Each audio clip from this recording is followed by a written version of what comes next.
Blackwater Keep was a rotting monument to a forgotten war, a jagged spire of black basalt jutting violently from the churning, merciless expanse of the drowned sea. For decades, it had stood abandoned, a cursed fortress constantly battered by freezing, salt-heavy gales and the crushing weight of the ocean's wrath. Inside its damp, subterranean bowels, the walls wept with brine, and the air was thick with the suffocating scent of rusted iron and decaying kelp. It was a place designed to warehouse the forgotten, a lightless tomb where the world's worst monstrosities were meant to quietly rot. Torin was currently one of them. He was a warlord of the highest, most lethal order, a man whose sheer physical size and tactical brutality had conquered entire continents for the High Vanguard. But as he dragged his heavy, iron-shod boots down the spiraling stone stairs of the dungeon, there was no glory left in his massive frame. He was dying. He gripped the heavy, rusted iron chain tightly in his massive, gauntlet hand, hauling his captive into the deepest, darkest cell of the sea fortress. He had not captured a rival general or a runaway royal. He had dragged the ocean's most dangerous myth from the freezing depths.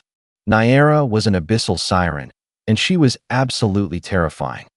She was not a creature of delicate, glittering folklore woven by drunken sailors.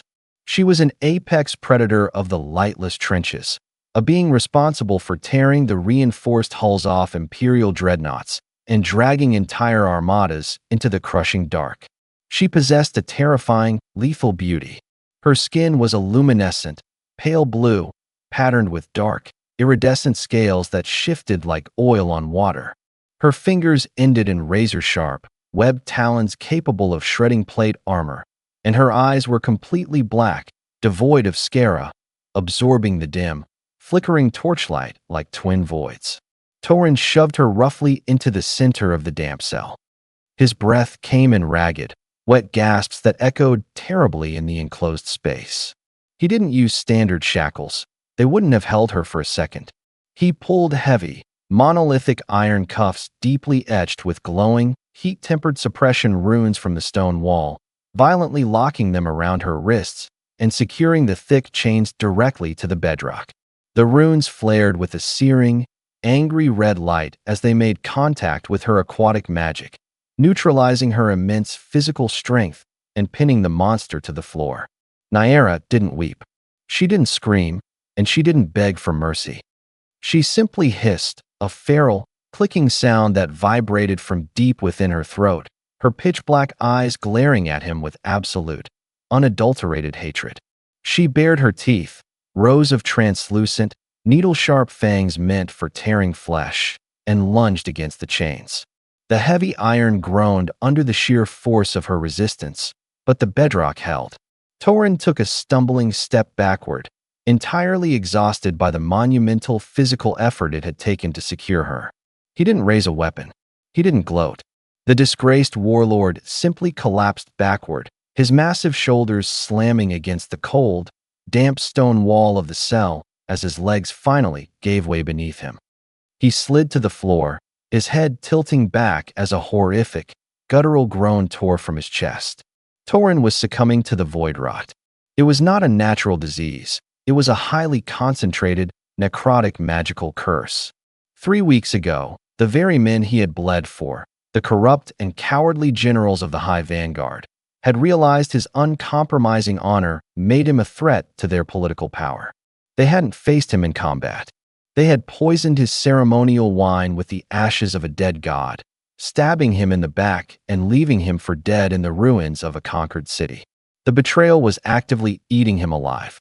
If one were to look closely in the dim torchlight, the devastating physical toll of the curse was undeniably visible. The thick, corded muscles of his neck and chest were marred by deep, jagged scars, but they weren't bleeding crimson blood. They were weeping a thick, black ash. The necrotic magic was slowly, agonizingly calcifying his veins, turning his lifeblood into dry, corrosive soot. It felt like breathing inhaled glass, a perpetual, searing fire that was systematically shattering his soul piece by piece. He had not brought the siren here to interrogate her, nor did he intend to harvest her iridescent scales for the black market. Torin was a tactician, and he knew absolute defeat when he felt it. Conventional medicine was useless against the void rot. The kingdom's greatest clerics would have burned him at the stake just for carrying the affliction. He had captured Naiara as an act of ultimate, selfish desperation. The songs of the deep-trenched sirens were legendary for their psychological manipulation, capable of luring men to their deaths by drowning their minds in a state of absolute, painless euphoria. Torin did not want to survive. He knew the rot was terminal. He just wanted the excruciating, blinding agony in his soul to stop. He wanted the siren to sing him into the dark, to sever his frayed nervous system and grant him the merciful, quiet death his own brethren had denied him. Sing, Torin gritted out, his voice a harsh, rasping scrape of grinding stones. He clutched his chest, his gauntlet fingers digging into his own ruined armor as a fresh wave of black ash violently erupted from his collarbone. Sing, you abyssal demon. Put me out of my misery. Take my mind. Naiara remained perfectly still on the damp floor, the heavy iron chains clinking softly as she shifted her weight. She watched the towering warlord convulse against the wall. To her, humans were nothing but fragile, arrogant meat. They polluted her oceans, hunted her kind, and bound her in burning iron. She had every reason to watch him suffer, to let the agonizing curse consume him over days of endless, screaming torment. She tilted her head, her pitch-black eyes studying the dying man with cold, predatory calculation. She could see the necrotic magic rolling off him in heavy, suffocating waves. With her enhanced, deep-sea senses, she didn't just see the physical rot. She could see the architecture of his spirit. It was a magnificent, tragic ruin. Torin's soul was a map of jagged, agonizing glass, fractured by profound betrayal, overwhelming grief, and a lifetime of brutal, unrewarded loyalty. The sheer willpower required to remain conscious, let alone drag her from the ocean and chain her to the floor, was impossible. He was a beast of sheer, unadulterated endurance, refusing to die without dictating the terms of his own end. A violent, agonizing tremor racked Torin's massive frame. He doubled over, coughing up a thick mouthful of black ash that stained the salt-crusted stones beneath him. The void rot had finally reached his heart. The pain was no longer just physical. It was an absolute, blinding eclipse of his consciousness. His vision completely blackened, the ambient chill of the dungeon fading into the terrifying, absolute zero of the void. He let his head fall forward, his chin resting on his chest, entirely surrendering to the end. The silence in the dungeon became heavy, oppressive, and absolute. But the death blow never came. From the center of the dark, damp cell, the silence was broken by a sound that completely defied the natural world. Naiara leaned forward against the heavy, glowing suppression runes. She opened her mouth, but she didn't unleash the high, euphoric trill meant to lull sailors to their doom. Instead, she drew in a deep breath of the freezing, briny air and unleashed a dark, resonant, abyssal melody. It was a heavy, tectonic vibration, a sound that bypassed the eardrums entirely and reverberated directly through the marrow of the bone. It was the ancient, primordial song of the crushing ocean depths, the sound of tectonic plates grinding together in the absolute dark, a frequency designed not to destroy, but to command the very building blocks of life. The heavy, decaying stone walls of Blackwater Keep physically trembled. The song hit Torin's failing, ash-filled heart like a localized shockwave of pure, unadulterated kinetic magic. The abyssal melody was not a lullaby. It was a violent, metaphysical excavation. When the song hit Torin's failing heart, it did not soothe him. It struck him with the sheer, crushing pressure of the ocean's darkest trenches. The sound was a heavy, physical force that slammed him backward against the damp stone wall. He gasped, his eyes flying wide open as the ancient, primordial magic ripped violently through his shattered nervous system. The black ash of the void rot, the necrotic curse that had been slowly consuming his lifeblood, suddenly stopped spreading. It hit an impenetrable wall of deep-sea magic, freezing in his veins before being aggressively, systematically purged. Naiara did not close her eyes as she sang. Her pitch-black gaze remained locked entirely on the dying warlord. She poured the raw, unadulterated power of the abyss directly into his fractured spirit. To heal a wound of this magnitude, a simple spell of mending was useless. The void rot had completely unmoored Torin's soul from his physical body. The only way to save him was to provide a new anchor, a foundation heavy and powerful enough to withstand the corrosive trauma. She offered her own. As the dark, resonant frequency of her voice filled the subterranean dungeon, the heavy, rune-etched iron chains binding her wrists began to physically react. The searing, angry red suppression magic of the high vanguard flickered, overwhelmed by the sheer, catastrophic volume of Naiara's power. The runes hissed, violently shifting from blinding crimson to a deep, bioluminescent oceanic blue. The magic crawled across the iron links, trailing across the salt-stained stone floor, and physically bridged the gap between the chained apex predator and the dying warlord. Torin convulsed, throwing his head back as the abyssal energy slammed into his chest. It felt like swallowing a freezing, localized hurricane. The jagged, agonizing shards of his shattered soul were not gently pieced back together. They were violently forged anew under the impossible, crushing gravity of her song. The deep, weeping wounds across his massive chest began to physically seal. The black ash poured from his skin, instantly turning to harmless, dry salt the moment it touched the damp air, replaced by faint, glowing blue scars that pulsed with the rhythm of the deep ocean. The lore of the deep trenches was absolute, governed by ancient, unforgiving laws of exchange. Naiara could not simply wave a hand and cure a curse forged from a dead god's ashes. By pouring her life force directly into the absolute void of his ruined spirit, she inadvertently wove their existences together. She tied the heavy, unbreakable tether of her abyssal magic directly to his pulse. He was no longer just a man she had saved. He was a physical extension of her own soul.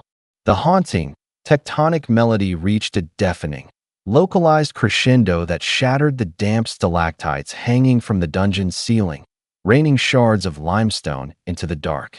And then, the song abruptly ceased. The silence that followed was so heavy it felt suffocating. Naiara slumped forward against her heavy iron chains, her luminescent pale blue skin completely drained of its vibrant color. Her chest heaved with exhaustion, her webbed talons scraping weakly against the bedrock. She had expended a catastrophic amount of ancient magic, expecting the human to simply pass out from the sheer kinetic shock of the healing. Torin did not pass out. For the first time in 3 agonizing weeks, the fallen warlord drew a full, deep breath. The suffocating, blinding fire of the necrotic curse was entirely gone, replaced by a freezing, electric clarity that sharpened his senses to a terrifying degree. He slowly opened his eyes. The dim, flickering torchlight reflected off his irises, which now carried a faint, bioluminescent ring of abyssal blue. He looked down at his massive, gauntlet hands. He flexed his fingers. The apocalyptic strength that had made him the most feared general in the High Vanguard's history did not just return. It came roaring back like a devastating tidal wave. The sheer, kinetic power humming beneath his skin was staggering, completely amplified by the ancient magic now anchored in his chest. Torin slowly rose to his feet. Without the hunch of agonizing pain bowing his spine, his true, terrifying scale was undeniable. He was a colossal mountain of corded muscle and dark, battle-worn armor, casting a massive, suffocating shadow that completely swallowed the dim light of the cell. He stood perfectly still, his hyper-lethal mind processing the impossible reality of his own survival. He looked at the black ash, now nothing but harmless salt, dusting his armor. He traced the glowing blue scars on his chest, feeling the heavy, rhythmic thrum of the deep ocean beating in perfect synchronization with his own heart. He turned his gaze slowly to the center of the room. Naiara watched him, her pitch-black eyes narrowing defensively. The human was healed. By all the laws of his cruel, land-dwelling empire, this was the moment he should draw his broadsword, harvest her iridescent scales for the black market, and leave her chained to the bedrock to rot. She bared her needle-sharp fangs, bracing herself for the inevitable betrayal, preparing to fight him to the death despite her absolute exhaustion. Torin did not draw his blade. The disgraced, dying man who had dragged her into the dark out of sheer, selfish desperation was completely dead. The entity that had risen in his place was a creature of singular, terrifying obsession. He stalked toward her. He didn't move with the cautious, measured steps of a captor approaching a dangerous monster. He moved with the heavy, undeniable certainty of a warlord claiming his absolute territory. Naiara hissed, pulling back against the heavy blue-glowing chains, but there was nowhere for her to go. Torin stopped directly in front of her. He didn't tower over her to project dominance. Instead, he dropped heavily to one knee on the damp, salt-stained stone, bringing himself exactly to her eye level. The sheer, impossible heat radiating from his massive frame washed over her shivering, exhausted body, violently chasing away the subterranean chill of the cell. He reached out. He didn't grab her throat or reach for her scales. His massive, gauntlet hand moved with a terrifying, absolute gentleness, his rough leather fingers slowly brushing a damp strand of dark hair away from her luminescent face. Naiara froze, completely short-circuited by the sheer reverence of the touch. "You did not let me die," Torin murmured. His voice was no longer a harsh, rasping scrape. It was a deep, earth-shaking rumble, a tectonic frequency that seemed to perfectly harmonize with the residual magic humming in the room. "You begged for the dark," Naiara snapped back, her voice a melodic, clicking hiss of defiance. "I gave you the abyss instead. Do not mistake it for mercy, human. I only sought to silence your pathetic, agonizing noise." A dark, terrifying smirk slowly curved the corner of Torin's scarred mouth. His eyes, glowing faintly in the dim light, dropped to the heavy iron cuffs biting into her wrists, then traveled back up to meet her pitch-black gaze. He could feel the heavy, invisible tether burning between them. He could feel the exact rhythm of her exhaustion pulsing directly in his own veins. "It does not matter why you did it," Torin vowed, leaning in closer until the heavy, intoxicating scent of ozone and the deep sea entirely surrounded him. "You anchored your soul to mine. You stitched my shattered spirit back together with your own lifeblood. The cowardly men who ruled me threw me away to rot in the dark. But you, the monster of the deep trenches, you gave me back my teeth." He shifted his weight, his massive frame completely eclipsing her vision, creating an impenetrable, physical barrier between her and the heavy iron dungeon door. The dynamic had violently, permanently flipped. He was no longer her warden. "The warlord you dragged from the grave no longer belongs to the Empire," Torin declared, his voice dropping to a heavy, fiercely possessive whisper that vibrated directly against her collarbone. "He belongs entirely to the abyss. You tied your life to mine, Siren. And now, I am going to make absolutely certain that nothing in this world ever hurts you again." The heavy, oppressive silence of the subterranean cell was violently shattered by the rhythmic, deafening thud of marching iron.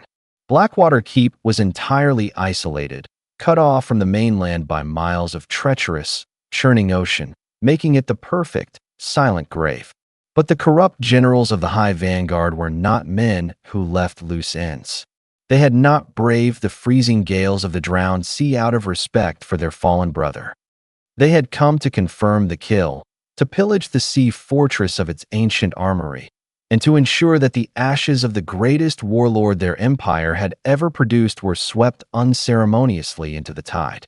Torin heard them long before they reached the lower levels.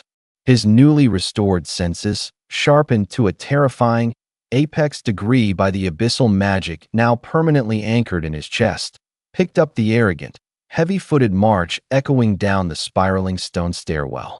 He could smell the acrid stench of their pitch torches, the oiled steel of their weapons, and the sickeningly sweet perfume the highborn commanders wore to mask the scent of their own cowardice. He didn't scramble for a weapon. He didn't hide.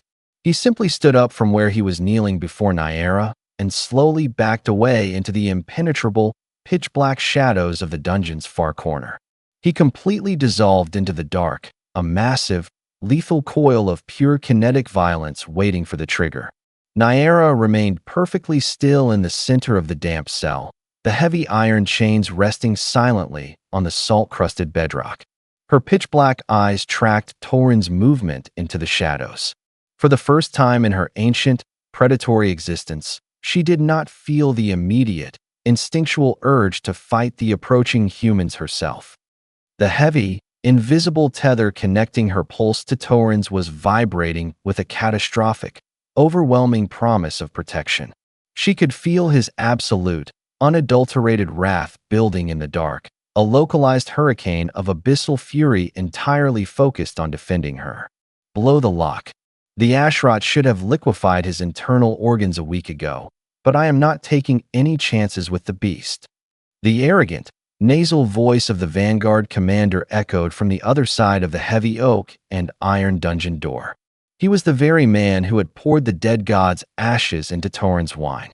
A muffled, sputtering hiss of an alchemical fuse was followed by a deafening, concussive explosion. The massive dungeon doors were violently blown entirely off their heavy iron hinges.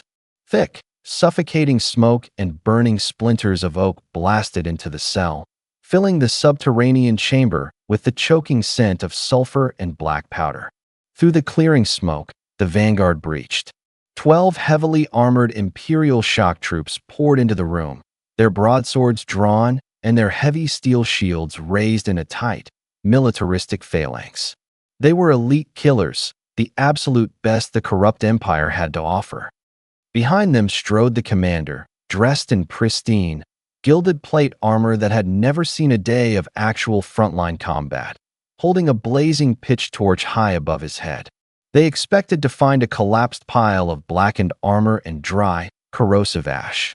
Instead, the flickering, ugly yellow light of the torch washed over the center of the room, illuminating the luminescent, pale blue skin and iridescent, shifting scales of the captive chained to the bedrock. The vanguard violently halted. The phalanx broke, the soldiers lowering their shields in absolute, staggering shock. The commander pushed his way to the front, his eyes widening in sheer, unadulterated greed. He completely forgot about Torin. He completely forgot about the assassination. The rotting sea fortress had just yielded a treasure beyond human comprehension. By the golden sun, the commander breathed, his voice trembling as he stared at the apex predator of the deep trenches. An abyssal, a true deep trench siren. Do you have any idea what the High Alchemist will pay for her vocal cords? Her scales alone will buy us an entire armada. He pointed a heavily ringed finger at Naiara, his face twisting into an ugly, avaricious sneer. Bring the extraction hooks and the silver bone saws, the commander ordered, his voice echoing loudly in the damp chamber. We don't need to transport her alive. Just take the head, harvest the scales, and leave the rest of the meat for the tide. 3 heavily armored soldiers stepped forward, sheathing their broadswords and pulling long, cruel, serrated iron hooks and heavy surgical blades from their utility belts. They approached Naiara with the arrogant swagger of butchers approaching a tethered lamb. Naiara didn't flinch. She didn't shrink away from the blades. She simply sat back on her heels, bared her translucent, needle-sharp fangs in a cold, mocking smile, and looked entirely past them, locking her pitch-black gaze directly on the deepest shadow in the corner of the room. The temperature in the dungeon didn't just drop, it violently, instantly plummeted to the absolute zero of the ocean floor. The flickering yellow flames of the vanguard's pitch torches suddenly hissed and burned a blinding, terrifying oceanic blue. The 3 soldiers with the extraction hooks froze, their breath instantly pluming in the freezing air. You brought blades into my dark, a voice commanded. It was not a human shout. It was a tectonic, earth-shattering rumble that physically shook the heavy stones of the dungeon ceiling. The sheer, kinetic weight of the voice forced the soldiers to stagger backward, their hands trembling so violently they dropped the serrated hooks onto the bedrock. From the pitch-black shadows, Torin stepped into the light. The vanguard commander let out a high, panicked gasp, entirely losing his grip on his torch. The man he had poisoned, the warlord who should have been nothing but a pile of corrosive dust, was standing before him. But Torin was not just alive. He was a vision of towering, apocalyptic majesty. He was massive, his corded, battle-worn frame completely restored. The deep, jagged scars across his chest and neck were no longer weeping black ash. They were glowing with a fierce, blinding bioluminescent blue, pulsing in perfect, synchronized rhythm with the terrifying magic of the abyss. He didn't just look like a general anymore. He looked like a god of war who had conquered the sea. Torin, the commander stammered, his face draining of all color, his gilded armor suddenly feeling like a paper cage. The rot, the poison, it was absolute. You were dead. I was, Torin agreed, his glowing blue eyes locking onto the commander with a cold, unforgiving lethality.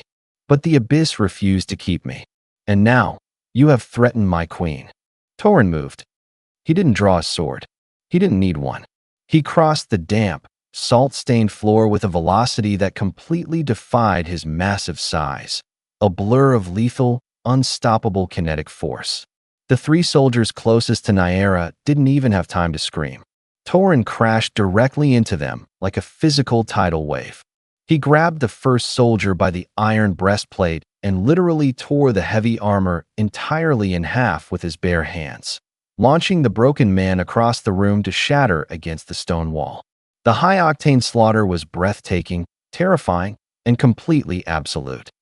Torin was a warlord forged in decades of brutal combat, but his strikes were now amplified by the crushing, tectonic pressure of Naiara's deep-sea magic. The remaining vanguard soldiers frantically raised their shields and thrust their heavy broadswords directly at his massive chest. The steel blades didn't even penetrate his skin. The glowing blue scars across his torso flared, the abyssal magic instantly creating a dense, localized kinetic barrier that shattered the imperial swords into 1,000 useless, rusted fragments upon impact. Torin stepped into the center of the ruined phalanx. With a terrifying, effortless sweep of his gauntlet arm, he unleashed a wave of solid kinetic force that hit the armored men with the sheer pressure of a collapsing trench. The heavy steel armor buckled and warped under the impossible strain.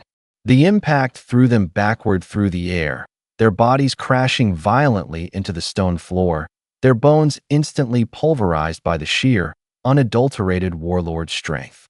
He didn't use finesse. He used absolute, brutal annihilation. He was systematically erasing the men who had betrayed him, ensuring that not a single drop of their corrupt blood would ever taint the air his siren breathed. In less than 30 seconds, 11 elite imperial shock troops lay dead or dying on the dungeon floor. The deafening clash of steel and the screams of the dying faded into a heavy, terrifying silence, leaving only the sound of Torin's heavy boots splashing through the rapidly pooling blood. The vanguard commander was the only one left. He had backed himself entirely into the corner of the ruined doorway, his pristine, gilded armor splattered with the blood of his elite guard. He was hyperventilating, his eyes wide with absolute, mind-breaking terror as the towering, glowing apex predator slowly turned toward him. Torin stalked toward the cowering man, his massive frame radiating residual, crackling deep-sea magic. The heat rolling off his body was suffocating. He didn't reach for the commander's throat. He reached out and wrapped his massive, gauntlet hand directly around the commander's gilded, armored chest plate. "You poured the ashes of a dead god into my cup," Torin whispered, his voice a low, heavy rumble that vibrated directly into the commander's terrified skull. "You threw me into the dark to rot. For that, I would have simply broken your neck and let the tide wash you away." Torin leaned in closer, his glowing blue eyes burning with a dark, eternal promise of violence. "But you looked at her," Torin decreed, his voice dropping to a lethal, intimate purr. "You brought surgical blades into her presence. You dared to look at the creature who holds my soul, and you saw nothing but scales to be harvested. Torin clenched his massive fist. The heavy, gilded imperial armor collapsed inward like crushed foil. The commander didn't even have time to beg. The sheer, tectonic pressure of Torin's grip violently crushed his ribs and completely stopped his heart in a single, brutal compression. Torin casually tossed the lifeless body of his betrayer into the dark corridor, completely dismissing him from existence. The dungeon fell completely silent once more.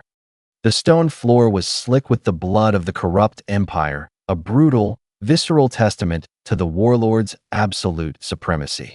Torin stood in the center of the carnage, completely untouched, his breath coming in slow, heavy, controlled measures. The blinding, bioluminescent blue of his scars slowly faded back into a faint, rhythmic pulse beneath his skin. He didn't look at the carnage he had just unleashed. He slowly turned his back on the ruined doorway, his burning, possessive gaze locking entirely onto the beautiful, terrifying monster chained to the bedrock. The beast had protected what was his, and he had done it with a breathtaking, unapologetic devotion. The dungeon of Blackwater Keep was a graveyard of shattered armor and pulverized bone, a brutal testament to the catastrophic violence of a fully unleashed warlord. The heavy, metallic tang of fresh blood completely overpowered the damp, briny stench of the subterranean air, pooling thickly across the salt-crusted bedrock. Torin stood in the center of the slaughter, a colossal monument of dark, battle-worn steel and glowing blue kinetic energy. His massive chest heaved slowly, the rhythm of his breathing perfectly synchronized with the distant, crashing roar of the ocean outside the fortress walls.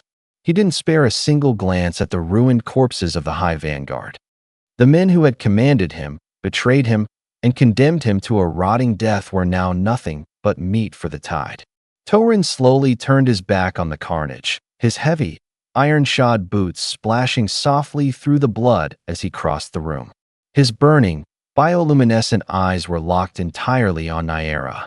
The Abyssal Siren had watched the entire annihilation from her place on the floor. For centuries, she had dragged arrogant, heavily armed men into the crushing depths of the ocean, watching their pathetic steel crumple under the sheer weight of her domain. She knew what raw, unadulterated power looked like. But seeing this human, this disgraced general she had just pulled back from the absolute brink of the void, systematically obliterate a dozen elite imperial soldiers with his bare hands sent a strange, terrifying thrill down her spine. He had not fought like a desperate mortal. He had fought like a creature of the deep trenches, absolute, unforgiving, and completely devoid of mercy. As Torin approached her, the heavy, invisible tether of abyssal magic binding their souls vibrated with an overwhelming, intoxicating heat. He dropped to one knee before her, completely ignoring the blood soaking into the damp stone beneath him. The terrifying, lethal monster who had just crushed a man's ribs into dust instantly vanished. As he looked down at her exhausted, luminescent form, his expression softened into a mask of pure, obsessive reverence. "They are gone," Torin murmured, his deep, tectonic voice vibrating softly in the quiet room. "The Empire will never send another soldier into this dark." Naiara looked up at him, her pitch-black eyes studying the glowing blue scars tracing across his throat and collarbone. "They will send armadas," she hissed, her voice a weak, melodic click. "You killed a high commander. They will burn this entire sea fortress to the bedrock just to see you hang." "Let them try," Torin vowed, his jaw clenching with a fierce, unwavering certainty. He reached forward, but he didn't reach for her face. His massive, gauntlet hands wrapped tightly around the thick, heavy iron chains binding her wrists. These were the very chains he had violently locked onto her mere hours ago when he was a dying, desperate man seeking a quiet end. They were heavily tempered, forged by imperial alchemists to withstand the physical strength of a kraken. Torin didn't search the dead commander's pockets for a runic key. He didn't intend to pick the locks. He intended to erase them. He gripped the heavy iron links, his massive shoulders tensing. The bioluminescent scars across his chest flared with a blinding, catastrophic light as he channeled the sheer, tectonic pressure of the deep sea directly into his muscles. The abyssal magic recognized its true master. The glowing blue suppression runes etched into the cuffs violently sparked, hissing in protest as Torin applied an impossible, crushing kinetic force. With a deafening, metallic shriek that echoed off the damp dungeon walls, the indestructible iron shattered. The heavy cuffs violently snapped in half, the thick chains falling away to clatter uselessly onto the bloody floor. Torin had physically broken the unbreakable, violently severing the physical tether that held her in the dark. Naiara gasped, instinctively pulling her freed hands to her chest. She rubbed her raw, bruised wrists, staring in absolute shock at the ruined iron scattered at her feet. She was an apex predator, a creature of absolute freedom who had never known the weight of chains until he had captured her. And now, the very man who had dragged her from the sea had violently shattered those chains with his bare hands, entirely surrendering his control over the most dangerous weapon in the known world. Before she could process the sheer magnitude of the release, Torin reached out and carefully slid his massive arms beneath her exhausted body. He didn't ask for permission. The beast operated on the divine right of possession. He lifted her effortlessly from the cold, damp stone, cradling her against his chest as if she weighed absolutely nothing. Naiara stiffened for a fraction of a second, her feral instincts flaring, but the sheer, radiating heat of his massive frame instantly melted her resistance. The heavy, intoxicating scent of ozone, blood, and deep-sea magic enveloped her completely. She let her head rest against the solid wall of his armored shoulder, her webbed talons curling loosely into the fabric of his dark cloak. Torin stood up, turning his back on the subterranean dungeon forever. He carried her out of the blood-soaked cell, his heavy boots echoing rhythmically as he ascended the spiraling, salt-crusted stone stairwell of Blackwater Keep. He didn't stop at the ground floor.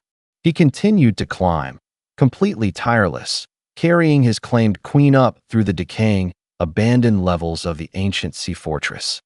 He finally reached the apex of the keep, a massive, crumbling stone balcony that jutted violently out over the churning, merciless expanse of the drowned sea. Torin stepped out into the howling, freezing gale. The storm outside was apocalyptic, the sky a bruised, chaotic canvas of dark gray clouds and jagged lightning. The heavy, salt-laden wind whipped his dark cloak around them, but Naiara didn't feel the chill. She was completely insulated by the impossible furnace of his body. Down below, the ocean violently crashed against the jagged black basalt of the fortress foundations, a deafening, primordial roar that resonated deeply within her soul. It was her home. It was the endless, crushing dark that had birthed her. Torin walked to the very edge of the balcony, holding her securely against the roaring wind. He looked out at the churning horizon, his glowing blue eyes narrowing as he stared in the direction of the mainland, toward the gilded, corrupt empire that had hunted them both. "They told me that my duty was to the light," Torin rumbled, his tectonic voice slicing cleanly through the howling gale. "They told me that monsters needed to be chained, and that honor demanded sacrifice. They lied." He looked down at Naiara, the fierce, unadulterated devotion in his eyes burning brighter than the lightning flashing across the sky. He had captured her to end his life, but she had given him a reason to conquer the world instead. "You are no longer a prisoner of the earth, Siren," Torin vowed, his heavy thumb gently brushing a stray lock of damp hair from her luminescent cheek. "And I am no longer a dog on an imperial leash. Let the high vanguard send their dreadnoughts. Let them send their armies to the shores of Blackwater Keep. I will not hide you in the dark. We will meet them on the water, and we will drag their golden empire down into the crushing abyss." But what do you think? Was Torin right to violently turn his back on his own humanity and completely bind his soul to an apex predator of the deep? Or did Naiara make a catastrophic mistake by healing the very warlord who captured her? Does Torin's brutal, high-octane slaughter of the vanguard and his vow to drown the empire prove that he is the ultimate, unapologetic protector? Or is the line between a ruthless captor and a fiercely devoted mate completely shattered when the monster you chained becomes the only thing keeping you alive? Let me know your thoughts in the comments below. If you love this epic tale of dark fantasy romance, a fiercely defiant siren, and a completely obsessed, lethal warlord who refuses to let anyone hurt her, please smash that like button and share this video with your fellow Romantasy fans.